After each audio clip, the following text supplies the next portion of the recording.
Hi there, welcome back to English at Dumission. আজ আমরা শিখব parts of speech. Every single sentence has a different identity. Parts of speech বাক্যে ব্যবহৃত প্রতিটি শব্দের নিজস্ব একটা আইডেন্টিটি আছে। একটা শব্দে বাক্য হতে পারে, দুটো হতে পারে, তিনটা হতে পারে, চারটা হতে পারে, পাঁচটা হতে পারে, ছয়টা হতে পারে, এরকম অনেক শব্দ নিয়ে একটা বাক্য বা সেন্টেন্স গঠিত হয়। এই সেন্টেন্সকেই আমরা বলছি স্পিচ, মানে উক্তি, মন্তব্য, বক্তব্য, যাই বুঝি না কেন। তো বাক্যের অন্তর্গত প্রত্যেকটি শব্দকেই আমরা পার্ট অফ স্পিচ বলি। আর পার্টস কথাটা কেন বলি? একটা স্পিচে অনেকগুলো শব্দ থাকে, এই জন্য প্লুরালি আমরা মিন করার জন্য আমরা পার্টস অফ স্পিচ বলি। তাহলে আমরা বলতে পারি বাক্যের অন্তর্গত প্রত্যেকটি শব্দকেই পার্টস অফ স্পিচ বলে। অর্থাৎ কোনো একটা সেন্টেন্সে যতগুলো শব্দ ব্যবহৃত হবে ততগুলো শব্দের ততগুলো ডিফারেন্ট আইডেন্টিটি আছে। এই ডিফারেন্ট আইডেন্টিটিগুলোকেই পার্টস অফ স্পিচ বলে। আমরা একটু দেখি, what are parts of speech?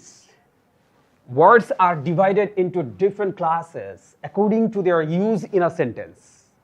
অর্থাৎ একটা সেন্টেন্সে বিভিন্ন ধরনের শব্দ ব্যবহৃত হয় এবং বিভিন্ন প্রয়োজন ও বিভিন্ন অর্থে। তো এই বিভিন্ন প্রয়োজন এবং বিভিন্ন অর্থে ব্যবহৃত এই শব্দগুলোর এক একটা আইডেন্টিটি আছে।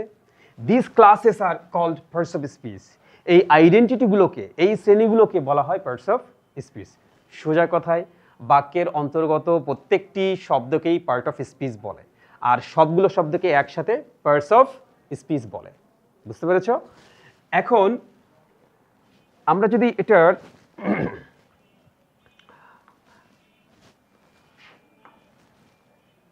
টাইপসের দিকে তাকাই, যে এই পার্টস অফ স্পিচগুলো আসলে কয় ধরনের। What are the types of parts of speech in a sentence? There are 8 types of parts of speech in a sentence. That means একটা সেন্টেন্সে যত ধরনের শব্দ বসে তাদের 8টা আইডেন্টিটি থাকবে, ডিফারেন্ট 8টা আইডেন্টিটি থাকবে, অর্থাৎ তাদের 8টি নাম রয়েছে। Number 1, noun. প্রথমে আছে নাউন, তারপরে আছে প্রোনাউন, তারপরে আছে ভার্ব, তারপরে আছে অ্যাডজেক্টিভ, তারপরে আছে অ্যাডভার্ব, তারপরে আছে কনজাংশন, তারপরে আছে ইন্টারজেকশন। অর্থাৎ পার্টস অফ স্পিচ 8 প্রকারের।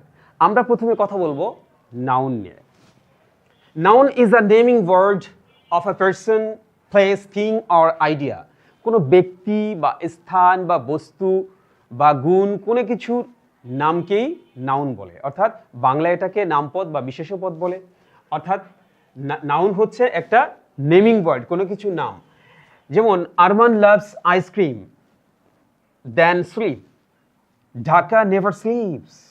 এখানে আরমান কিন্তু একজন ব্যক্তির নাম, তাহলে এটা একটা নাউন। এখানে আছে আইসক্রিম, আইসক্রিমও একটা খাবারের নাম, এটাও নাউন। আর দেন স্লিপ, এই স্লিপ কিন্তু নাউন, এটাও একটা কোয়ালিটি বা একটা অবস্থার নাম, সেটা হচ্ছে ঘুমানো, ঘুমের নাম, ইংরেজিতে বলা হয় sleep. Dhaka never sleep, Dhaka একটা স্থানের নাম, সেটাও একটা নাউন। নেভার স্লিপস আর কোনো নাউন এখানে নেই। তাহলে এখানে এই দুটো সেন্টেন্সে আরমান, আইসক্রিম, স্লিপ, ঢাকা, এই 4টি হচ্ছে নাউনের উদাহরণ। তার মানে হচ্ছে কি, noun is a naming word of person, place, thing or idea. বুঝতে পেরেছ? নেক্সট যদি যাই, দ্যাট ইজ প্রোনাউন, মানে সর্বনাম। সোজা কথায় নাউনের পরিবর্তে, নেমিং ওয়ার্ডের পরিবর্তে যে ওয়ার্ড বসে তাকে আমরা প্রোনাউন বলি, বাংলায় সর্বনাম পদ বলি। যেমন my father is my best friend, he is the oxygen of my life, he is the icon of all father's. অর্থাৎ আমরা প্রথমে মাই ফাদার বলেছি, একটা ফ্রেজ, নাউন ফ্রেজ, তার পরিবর্তে বলছি কি বেস্ট ফ্রেন্ড, এবং তার পরিবর্তে এখানে বলেছি কি, প্রথমে বলেছি my father is my best friend, এখানে মাই ফাদারটা হচ্ছে নাউন, ফ্রেন্ডটাও হচ্ছে নাউন। আর এই মাই ফাদারের পরিবর্তে এখানে বসিয়েছি হি, আবার সেই মাই ফাদারের পরিবর্তে এখানে বসিয়েছি হি। অর্থাৎ রেপিটিশন, অর্থাৎ বারবার একই নাউনকে উচ্চারণ না করে আমরা তার পরিবর্তে যে শব্দ ব্যবহার করি সেটাই হচ্ছে প্রোনাউন। আর এটা কেন করি? এটা করি হচ্ছে একই নাম যদি বারবার উচ্চারণ করি তাহলে আমাদের শুনতে একটু বিরক্তি লাগে, অকওয়ার্ড লাগে। এই কারণে আমরা তার পরিবর্তে প্রোনাউন ব্যবহার করি। ঠিক আছে? তাহলে নাউন এর পরিবর্তে যে শব্দ বসে তাকে প্রোনাউন বলে। এরকম প্রোনাউন কি কি আছে? আই আছে, হি আছে, দে আছে, উই আছে, সবগুলো হচ্ছে প্রোনাউন। Next, verb. আমরা ভার্বকে এভাবে বলতে পারি, এমন একটা শব্দ যেই শব্দ ছাড়া কোনো সেন্টেন্সই পসিবল না। ফর্মাল ইংলিশে, ফর্মাল ল্যাঙ্গুয়েজে আমরা ভার্ব ছাড়া কোনো সেন্টেন্স চিন্তাই করতে পারি না। বাংলায় এটাকে ক্রিয়াপদ বলে। ভার্ব আসলে টেন্স আইডেন্টিটি করে, ভার্ব দ্বারা কোনো কাজ করা বোঝায়। তাহলে verb is a word that gives us the idea of any action or the state of being. অর্থাৎ কোনো একটা বিষয় কী অবস্থায় আছে অথবা কোনো একটা ঘটনা কিভাবে ঘটছে, কখন ঘটছে, সেই বর্ণনা দেয় হচ্ছে ভার্ব। তাহলে ভার্ব হচ্ছে কি? Verb, a verb expresses an action or a state of being, অর্থাৎ যা কোনো কাজ বা অবস্থাকে প্রকাশ করে তাকে আমরা ক্রিয়া বা ইংরেজিতে সেটাকে আমরা কি বলি? ভার্ব বলি, ক্রিয়া বা ভার্ব বলি। এখানে এক্সাম্পলস আছে, he runs to her whenever she calls। এখানে he runs to her whenever she calls, এখানে সে ছুটে যায় যখনই সে তাকে ডাকে। তাহলে এখানে এটা একটা ভার্ব যেটা প্রেজেন্ট অবস্থাকে প্রকাশ করছে, আর এখানেও রান একটা ভার্ব যেটা প্রেজেন্ট অবস্থাকে প্রকাশ করেছে। এই দুটো ওয়ার্ড যদি আমরা বাদ দেই, অর্থাৎ রানস এবং কলস, এই দুটো শব্দ মানে দুটো ভার্ব, এদেরকে বাদ দিলে কিন্তু সেন্টেন্স মিনিংলেস হয়ে যায়। অর্থাৎ সেন্টেন্স তার সম্পূর্ণ অর্থ প্রকাশ করতে পারবে না। অর্থাৎ sentence is not possible without a verb. এরপরে দেখো, ইউ আর মাই সানশাইন, এখানে আরটা হচ্ছে একটা ভার্ব। এই আরকে যদি বাদ দিই তাহলে কি হয়? You my sunshine, no, it is not giving a complete sense, so it is no more a sentence। অর্থাৎ সেন্টেন্স হতে হলে অবশ্যই তার একটি ভার্ব থাকতে হবে। ভার্ব কিন্তু টেন্সকে আইডেন্টিফাই করে, টেন্সকে বলে দেয়।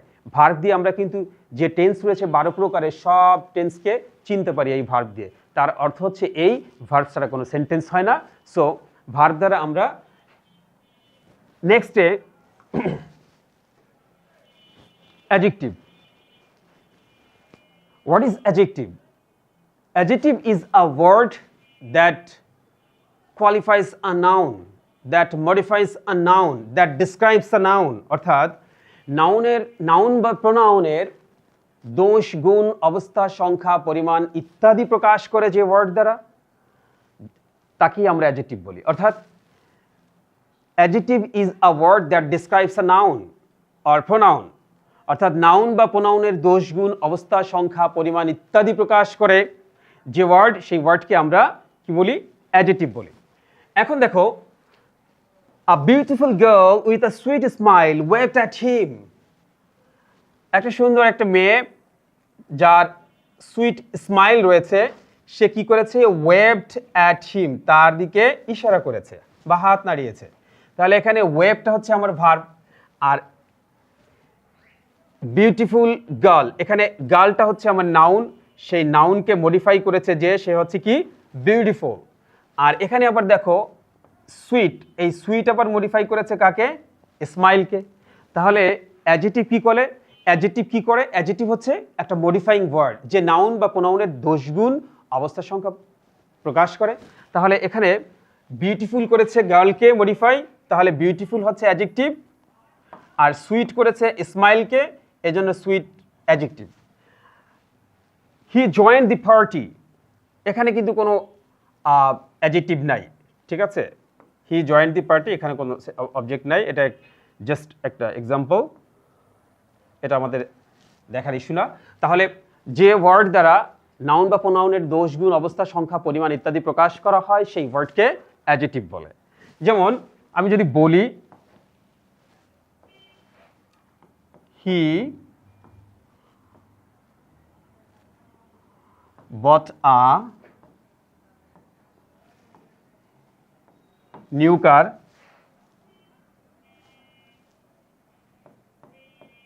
he helped the poor woman। এখানে আমরা যদি একটু দেখি, দেখো প্রথমে বলেছি হি বট আ নিউ কার, এখানে কারটা হচ্ছে আমার কি নাউন, এখানে উমেন, উমেনটা হচ্ছে আমার নাউন। তাহলে এই নিউ শব্দটা কি এই কারকে মডিফাই করেছে, পুওর শব্দটা কি করেছে উমেনকে মডিফাই করেছে। তাহলে এই নিউ আর পুওর এই দুটোই হচ্ছে আমার অ্যাডজেক্টিভ। অর্থাৎ যে ওয়ার্ড কোনো নাউন বা প্রোনাউনকে মডিফাই করে তার দোষবিহীন অবস্থা, সংখ্যা, পরিমাণ ইত্যাদি প্রকাশ করে তাকে অ্যাডজেক্টিভ বলে। Next, adverb. An adverb modifies a verb, adjective, or even a adverb, or even a full sentence. অর্থাৎ যে ওয়ার্ড নাউন প্রোনাউন বাদে, যে ওয়ার্ড নাউন বা প্রোনাউন বাদে ভার্ব, অ্যাডজেক্টিভ, অ্যাডভার্ব এমনকি সম্পূর্ণ কোনো বাক্যকেই মডিফাই করে তাকে অ্যাডভার্ব বলে। অর্থাৎ অ্যাডজেক্টিভ যেটা করে সেটা হচ্ছে কি নাউন বা প্রোনাউনের দোষগুণ, অবস্থা, সংখ্যা, পরিমাণ ইত্যাদি প্রকাশ করে। আর অ্যাডভার্ব হচ্ছে কি নাউন প্রোনাউন বাদে বাকি যে পার্টস অফ স্পিচ রয়েছে, যেমন ভার্ব রয়েছে, অ্যাডজেক্টিভ রয়েছে, অ্যাডভার্ব রয়েছে, পুরো সেন্টেন্স রয়েছে, সবাইকে মডিফাই করে। ঠিক আছে, যেমন আমরা যদি উদাহরণে বুঝতে চাই তাহলে দেখো, শি স্যাং সফটলি, এখানে স্যাংটা হচ্ছে ভার্ব, এই সফটলি হচ্ছে স্যাংকে মডিফাই করেছে।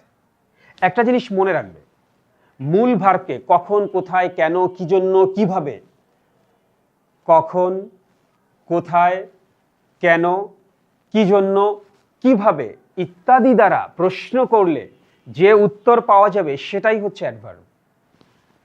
আমি যদি বলি শি স্যাং হাউ, সে গান করেছিল কিভাবে, সফটলি, তাহলে এই সফটলি হচ্ছে এই স্যাংকে মডিফাই করেছে, অতএব এটা adverb.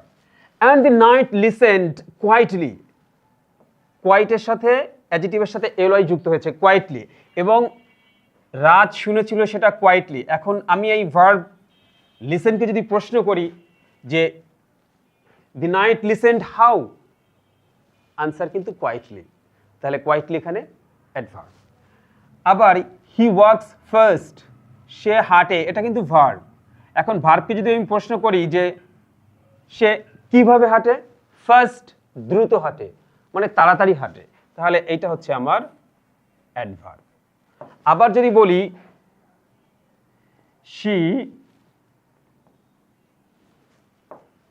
she walked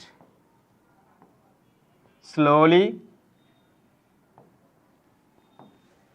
they read attentively,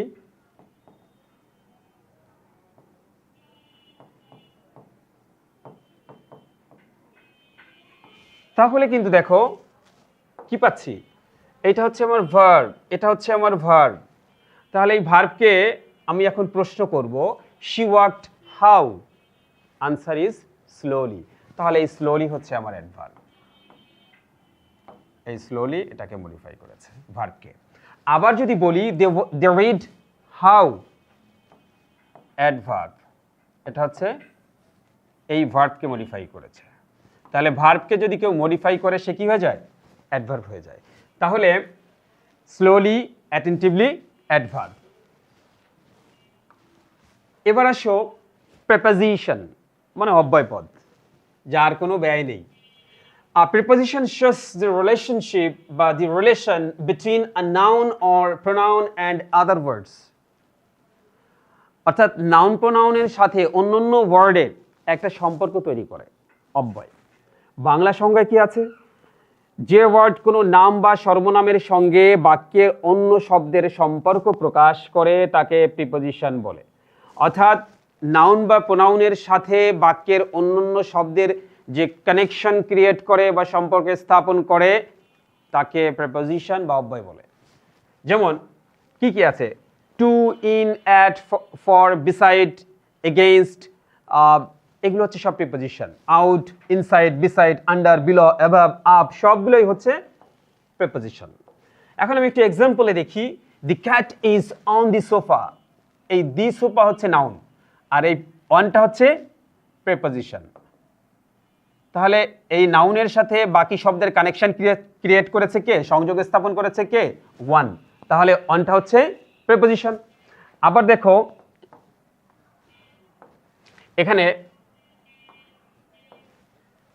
she stood under the umbrella with him, এখানে আন্ডার যোগ করেছে আমব্রেলাকে, আর উইথ যোগ করেছে আমব্রেলার সাথে হিমকে।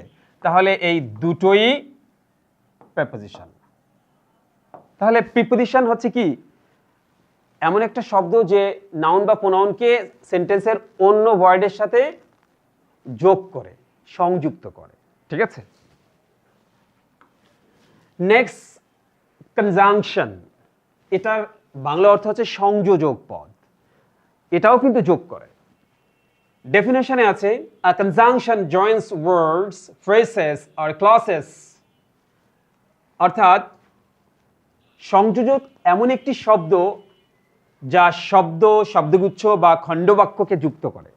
তাহলে কনজাংশন প্রিপোজিশন নাউন বা প্রোনাউনকে অন্য ওয়ার্ডের সাথে সংযুক্ত করে, আর কনজাংশন হচ্ছে কি, কনজাংশন যুক্ত করে ওয়ার্ডের সাথে ওয়ার্ডকে,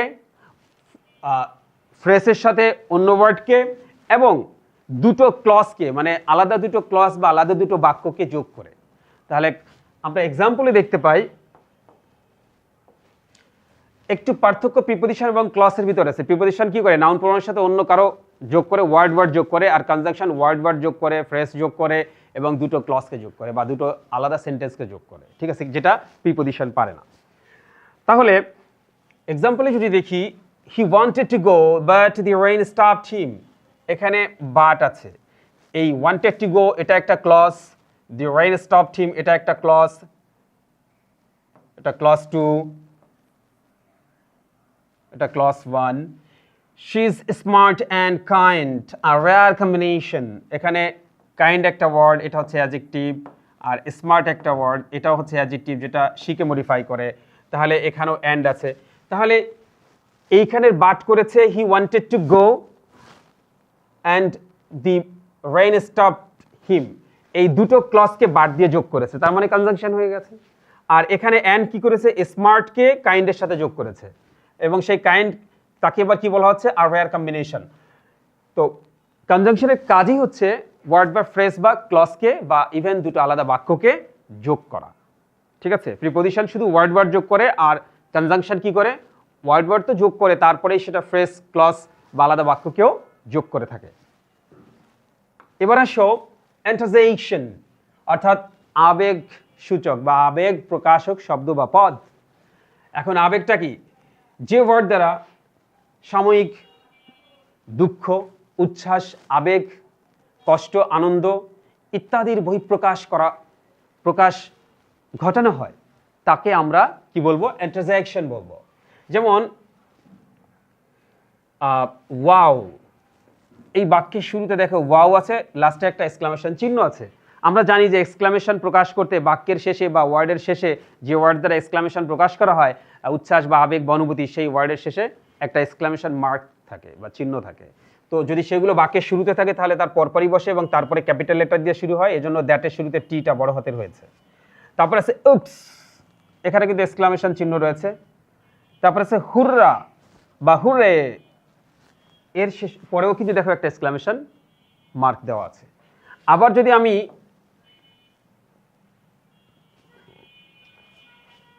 ওকে, তাহলে দেখো যে ইন্টারজেকশন হচ্ছে কি, সাডেন ফিলিং বা ইমোশনকে প্রকাশ করার জন্য যে ওয়ার্ড আমরা ব্যবহার করি সেই ওয়ার্ডকেই ইন্টারজেকশন বলে। এখানে বলা আছে an interjection expresses sudden feelings or emotions, অর্থাৎ যে শব্দ হঠাৎ আনন্দ, দুঃখ, বিস্ময় বা রাগের মতো আবেগ প্রকাশ করে তাকে ইন্টারজেকশন বা আবেগসূচক পদ বলে। উদাহরণে ওয়াও, উপস, হুররে, এই সবগুলোই হচ্ছে ইন্টারজেকশনের উদাহরণ। এরকম আরও আছে এলাস, ব্রাভো, তারপর আছে ফাই ফাই, অনেক কিছু আছে। ঠিক আছে, অর্থাৎ যা দ্বারা আবেগ প্রকাশ করা হয় তার শেষে এক্সক্লামেশন মার্ক থাকে, আমরা সেগুলোকে ইন্টারজেকশন বলি। আই থিঙ্ক সব বুঝতে পেরেছে। এবার আসো আইডেন্টিফাইং, অর্থাৎ আমরা একটু আইডেন্টিফিকেশন দেখি যে আমরা আসলে এগুলো বুঝতে পেরেছি কিনা। ঠিক আছে, তো technology is changing our lives everyday. আমরা এখানে একটু অ্যানাটমি অফ দিস সেন্টেন্স আমরা একটু বিশ্লেষণ করে দেখতে চাই যে পার্টস অফ স্পিচ আমরা যেটা শিখলাম এতক্ষণ, পার্টস অফ স্পিচ 8 প্রকার, noun, pronoun, adjective, verb, adverb, preposition, conjunction, interjection, সেই 8টা জিনিস আমরা বুঝতে পারি কিনা এখান থেকে একটু কুইক রিক্যাপ করে দেখে নেই। Technology has changed our lives everyday. এখানে টেকনোলজি হচ্ছে কি, সাবজেক্ট, এটা একটা নাউন। তারপরে ইজটা হচ্ছে ভার্ব, চেঞ্জিংটা হচ্ছে মেইন ভার্ব যার সাথে আইএনজি আছে, আওয়ার হচ্ছে অ্যাডজেক্টিভ, পসেসিভ অ্যাডজেক্টিভ, লাইভস হচ্ছে নাউন, আর এভরিডে হচ্ছে টাইম ইন্ডিকেটর অর্থাৎ অ্যাডভার্ব। আমরা এখানে সেগুলো দেওয়া আছে সুন্দর করে, তোমরা দেখে নিতে পারো, ঠিক আছে। তারপরে আছে স্মার্টফোনস মেক কমিউনিকেশন ইজিয়ার। এখানে স্মার্টফোন হচ্ছে কি নাউন, এখানে মেক হচ্ছে ভার্ব, এখানে মেক হচ্ছে ভার্ব, এখানে কমিউনিকেশন হচ্ছে নাউন, এখানে ইজিয়ার হচ্ছে adjective. She quickly fixed the computer, এখানে শিটা হচ্ছে প্রোনাউন, এখানে কুইকলিটা হচ্ছে অ্যাডভার্ব, এখানে ফিক্স হচ্ছে ভার্ব, কম্পিউটার হচ্ছে নাউন অর্থাৎ noun. Artificial intelligence is truly amazing, এখানে আর্টিফিশিয়াল হচ্ছে অ্যাডজেক্টিভ, ইন্টেলিজেন্স হচ্ছে নাউন, ইজ হচ্ছে ভার্ব, আর ট্রুলি হচ্ছে অ্যাডভার্ব। নেক্সটে যদি দেখি সেটা কি আছে, they work together on innovative projects. দেটা হচ্ছে প্রোনাউন, নাউনের পরিবর্তে বসছে, ওয়ার্ক হচ্ছে আমার ভার্ব, আর টুগেদার হচ্ছে অ্যাডভার্ব। তারপরে আছে ওয়ানটা হচ্ছে প্রিপোজিশন, ইনোভেটিভ প্রজেক্টস হচ্ছে নাউন ফ্রেজ, আর সেটাকে যদি আরো বিশ্লেষণ করি, ইনোভেটিভ হচ্ছে অ্যাডজেক্টিভ আর এটা হচ্ছে নাউন, আর এই দুটোকে যদি একসাথে ধরি তাহলে ইনোভেটিভ প্রজেক্ট, এই টোটালি হচ্ছে এরা নাউন ফ্রেজ, আর আলাদা করে ধরলে এটা অ্যাডজেক্টিভ এটা নাউন। তারপরে আছে wow, this app runs smoothly. ওয়াওটা হচ্ছে কি আমার ইন্টারজেকশন, তারপর আছে দিস অ্যাপ, দিসটা হচ্ছে ডেমনস্ট্রেটিভ অ্যাডজেক্টিভ, অ্যাপটা হচ্ছে নাউন, রান হচ্ছে ভার্ব, সো স্মুথলি, এখানে সো স্মুথলি হচ্ছে adverb phrase. Okay, if you study coding you will shine, যদি তুমি কোডিং শিখো তাহলে তুমি শাইন করবে। এখানে দেখো শুরুতে আছে ইফটা হচ্ছে কনজাংশন, যেটাকে এই ক্লসের সাথে এই ক্লসকে যোগ করেছে এই ইউটা হচ্ছে প্রোনাউন, স্টাডি ভার্ব, কোডিং হচ্ছে নাউন, আর ইউটা হচ্ছে প্রোনাউন, উইল হচ্ছে অক্সিলারি মডাল অক্সিলারি, আর শাইন হচ্ছে মেইন ভার্ব। দি ব্যান্ড প্লেস বিউটিফুল সংস, এখানে দি ব্যান্ড, দি হচ্ছে আর্টিকেল, ব্যান্ড হচ্ছে নাউন, আর প্লেস হচ্ছে ভার্ব, বিউটিফুল হচ্ছে অ্যাডজেক্টিভ, সংস হচ্ছে নাউন, ঠিক আছে। তারপরে দেখো মিউজিক হেলস ব্রোকেন হার্টস, মিউজিকটা এখানে নাউন, হিল হচ্ছে এখানে ভার্ব, ব্রোকেন হচ্ছে অ্যাডজেক্টিভ, হার্ট হচ্ছে noun. Although it rained the band performed, এখানে অলদো হচ্ছে কনজাংশন, ইট হচ্ছে প্রোনাউন, রেইন হচ্ছে ভার্ব, দি হচ্ছে আর্টিকেল, ব্যান্ড হচ্ছে নাউন, পারফর্মড হচ্ছে verb. You are sweetest melody, you are my sweetest melody. Oh, nice sentence. এই Yuta হচ্ছে প্রোনাউন, আর হচ্ছে ভার্ব, মাই হচ্ছে পসেসিভ অ্যাডজেক্টিভ, সুইটেস্ট হচ্ছে অ্যাডজেক্টিভ যেটা সুপারলেটিভ ডিগ্রিতে আছে এখানে, আর মেলোডি হচ্ছে আমার noun. Her smile shines like sunlight. এখানে হার্ট হচ্ছে পসেসিভ অ্যাডজেক্টিভ, স্মাইল হচ্ছে আমার নাউন, শাইন হচ্ছে ভার্ব, লাইক হচ্ছে প্রিপোজিশন, আর সানলাইট হচ্ছে noun. When my parents laugh, my heart dances. আমার বাবা মা যখন হাসে তখন আমার হৃদয় আনন্দে নাচানাচি করে। ওকে ফাইন, তাহলে when হচ্ছে কনজাংশন, my হচ্ছে পসেসিভ অ্যাডজেক্টিভ, আর প্যারেন্টস হচ্ছে নাউন, লাভস হচ্ছে ভার্ব, my হচ্ছে পসেসিভ অ্যাডজেক্টিভ, হার্ট হচ্ছে নাউন, ডান্সেস হচ্ছে verb. Truly, love is the sweetest technology. Oh, truly হচ্ছে পুরো সেন্টেন্সকে মডিফাই করেছে, এই পুরো বাক্যটাকে মডিফাই করেছে, তাহলে ট্রুলি হচ্ছে এখানে সেন্টেন্স অ্যাডভার্ব, আর লাভ হচ্ছে এখানে নাউন, ইজ হচ্ছে এখানে ভার্ব, দি হচ্ছে আর্টিকেল, সুইটেস্ট হচ্ছে সুপারলেটিভ ডিগ্রি অ্যাডজেক্টিভ, আর টেকনোলজি হচ্ছে আমার নাউন। এগুলো সব এখানে ক্রনোলজিক্যালি দেওয়া আছে, সুন্দর করে ব্যাখ্যা করে দেওয়া আছে। তাহলে আমরা একটু রিক্যাপ করে নেই, সেটা হচ্ছে just quick flashback. Parts of speech কাকে বলে? বাক্যের অন্তর্গত প্রত্যেকটি শব্দ যাদের নিজস্ব একটা আইডেন্টিটি আছে, সেই আইডেন্টিটিকে পার্ট অফ স্পিচ বলে, আর সব আইডেন্টিটিগুলো সেন্টেন্সে ব্যবহৃত। একসাথে বলছি parts of speech, noun, pronoun, adjective, verb, adverb, preposition, conjunction and interjection, এই সবগুলোকে আমরা একসাথে পার্টস অফ স্পিচ বলি। আর আলাদা আলাদা করে যখন বলবো তখন আলাদা আলাদা এদের স্বতন্ত্র একটি নাম আছে, একটা আইডেন্টিটি আছে। আমার মনে হয় তোমরা সবাই বুঝতে পেরেছো। এই পার্টস অফ স্পিচ এটা হচ্ছে ভেরি ব্রিফ ডেসক্রিপশন, অর্থাৎ এটার এলাবোরেশন আমরা পরে যে শিখবো, নেক্সট ক্লাসগুলোতে তোমরা শিখতে পারবে নাউন কাকে বলে, কত প্রকার, কি কি, বিভিন্ন একটা নাউন আরেকটা নাউন হয়ে যাচ্ছে, ঠিক আছে, এদের আইডেন্টিফিকেশন সব কিছু আমরা ডিটেল শিখবো। Noun, pronoun, adjective, verb, adverb, preposition এদের উপর আরও বড় ক্লাস সামনে আছে, সেই ডিটেলস ক্লাসে শিখবো, ঠিক আছে। সেই পর্যন্ত তোমরা বাকি ক্লাসগুলো দেখতে থাকো, সিরিয়ালি ক্লাসগুলো দেখবে, একটা ব্রেক করে আরেকটা দেখবে না, তাহলে কিন্তু তোমরা ইংরেজি শিখতে পারবে না, ঠিক আছে। এখানে এমনভাবে সাজানো হয়েছে ক্লাসগুলো যে একটার পরে একটা এভাবেই শিখতে হবে, তাছাড়া ভুলে যাবে। Thank you very much.